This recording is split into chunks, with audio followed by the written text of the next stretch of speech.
বিএনপিকে রুখে দাঁড়াবে এমন কোন শক্তি বাংলাদেশে হতে পারে। শহীদ জিয়ার গণতান্ত্রিক দর্শন, ভাবনা, চিন্তা, তার অর্থনৈতিক দর্শন, চিন্তা, ভাবনা, পররাষ্ট্রনীতির যে দর্শন, চিন্তা, ভাবনা, সামাজিক এবং আঞ্চলিক চিন্তা, ভাবনা, দর্শন, বিএনপি কিন্তু আজ অবধি আমরা সেই জায়গাতে আছি, আমরা একটু সরি নাই। কিন্তু বাংলাদেশের বিভিন্ন দল যারা আছে, আপনি যদি লক্ষ্য করে দেখবেন, তারা কিন্তু বিভিন্ন সময় অবস্থার পরিপ্রেক্ষিতে তাদের অবস্থান কিন্তু পরিবর্তন হয়েছে। কারণ তাদের সেই ভিত্তি ছিল না, সেই দলগুলির সেই ভিত্তি ছিল না যেটা শহীদ জিয়া রহমান সাহেব আমাদের জন্য করে গেছেন। এবং সেই ভিত্তির পরিপ্রেক্ষিতে আজকের বিএনপি একটা বিশাল বিজয়ের পরে আমরা আজকে ক্ষমতায় বসেছি। ক্ষমতা বলতে শব্দটা খুব খারাপ শোনায়, দায়িত্বে বসেছি। এবং আমাদের জন্য যেটা আজকে যে পথটা উন্মুক্ত হয়েছে আগামীর বাংলাদেশের জন্য, সেটার ভিত্তি অলরেডি আমাদের হাতে আছে। যে ভিত্তির উপর বিএনপি আগেও সরকার পরিচালনা করেছে, বারবার একটি ভঙ্গুর রাজনীতি, অর্থনীতি, পররাষ্ট্রনীতির থেকে আবার আমাদেরকে স্থিতিশীলতায় আসতে হয়েছে, বারবার আবার আমাদেরকে সমৃদ্ধির পথে যেতে হয়েছে। ঠিক এইবারও একই অবস্থায় শহীদ প্রেসিডেন্ট জিয়া রহমান সাহেব যেটা পেয়েছিলেন, দেশনেত্রী বেগম খালেদা জিয়া উনিও সম্মুখীন হয়েছেন, আজকে আমাদের প্রধানমন্ত্রী, মাননীয় প্রধানমন্ত্রী জনাব তারেক রহমান কিন্তু একই সংকটের সম্মুখীন আজকে।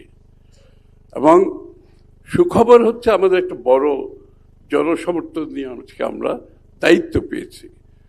এবং যেহেতু আমাদের ভিত্তি অনেক বেশি শক্তিশালী, আমাদের আদর্শ দর্শন অনেক বেশি শক্তিশালী, আমাদের নীতিমালা প্রকৃতভাবে যেখানে আছে সেই নীতিমালার উপর ভিত্তি করে আমরা এগিয়ে যেতে পারবো। এখন আপনারা লক্ষ্য করবেন, কিছুদিন আগে আমাদের এখানে এডিবির, এশিয়ান ডেভেলপমেন্ট ব্যাংকের প্রেসিডেন্ট এসেছিল, মাননীয় প্রধানমন্ত্রীর সাথেও সাক্ষাৎ করেছেন।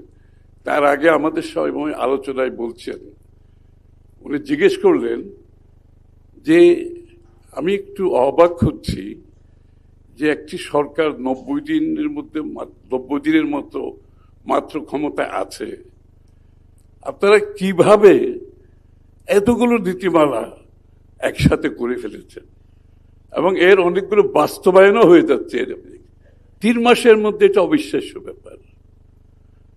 আমি এই কথাগুলো এই জন্য একটু আগে বললাম যে ভিত্তির উপর আমরা এসেছি এবং সেই ভিত্তিটাকে আরো শক্তিশালী করেছেন আমাদের প্রধানমন্ত্রী।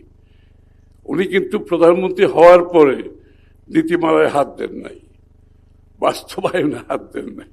উনি কিন্তু বিগত 2 বছর ধরে এই সমস্ত নীতিমালাকে আরো কিভাবে শক্তিশালী করা যায়, আমাদের শহীদ জিয়ার যে চিন্তা, ভাবনা, দর্শন, দেশনেত্রী বেগম খালেদা জিয়ার যে চিন্তা, ভাবনা, দর্শন এবং হাসিনা পরবর্তী বাংলাদেশের যে প্রেক্ষাপট, সেই প্রেক্ষাপটে আমাদেরকে কি কি করতে হবে, কিন্তু আমাদের সেই ভিত্তির উপর থেকে সেই কাজগুলি উনি সম্পন্ন করেছেন। যেই কারণে সবগুলো নীতিমালা কিন্তু আজকে আমরা সম্পন্ন করতে পেরেছি এবং বাস্তবায়ন হতে চলেছে একটার পর একটা। আমাদের একটি ভঙ্গুর অর্থনীতি থেকে স্থিতিশীল এবং সমৃদ্ধির পথে যাওয়ার যে স্টেপিং স্টোনগুলো আছে সেগুলো নির্ধারিত হয়েছে, এগুলো বাস্তবায়নের দিকে আমাদেরকে যেতে হবে। জনগণের মধ্যে আশার সঞ্চার হয়েছে, এখনো গতির সঞ্চার হয় নাই, কিন্তু আশার সঞ্চার হয়েছে। এটা হচ্ছে সবচেয়ে বড় কথা।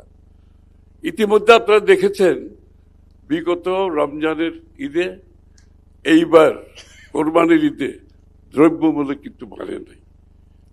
আমি গতকাল চিটাগংয়ে গেলাম, আমি নামার পরে চট্টগ্রামের ডিসি আমাকে প্রথম যে খবরটা দিল, স্যার এইবার দ্রব্যমূল্য কমেছে, দ্রব্যমূল্য কমেছে। গত 2 উৎসবে বাংলাদেশের রাস্তায় শ্রমিকরা রাস্তায় নামে নাই, তারা রাস্তায় নামে নাই। 2-একটা ঘটনা হতে এখানে ওখানে করতে পারে, সার্বিকভাবে নামে নাই। এবং যেইগুলো আমাদের প্রকল্প ইতিমধ্যে বাস্তবায়নের পথে, এগুলো সময় মতো শেষ হয়েছে। যে আমাদের ফ্যামিলি কার্ডের যে পাইলট প্রজেক্ট, এটা কাজ সমাপ্ত হয়েছে সঠিকভাবে, বাকি কাজগুলো চলছে। তো সুতরাং আজকে আমাদের সামনে যে চ্যালেঞ্জ, সেটা সরকার, মাননীয় প্রধানমন্ত্রী একা করতে পারবে না। আমরা দল হিসাবে আমাদের সকলকে যার যার অবস্থান থেকে এগিয়ে আসতে হবে।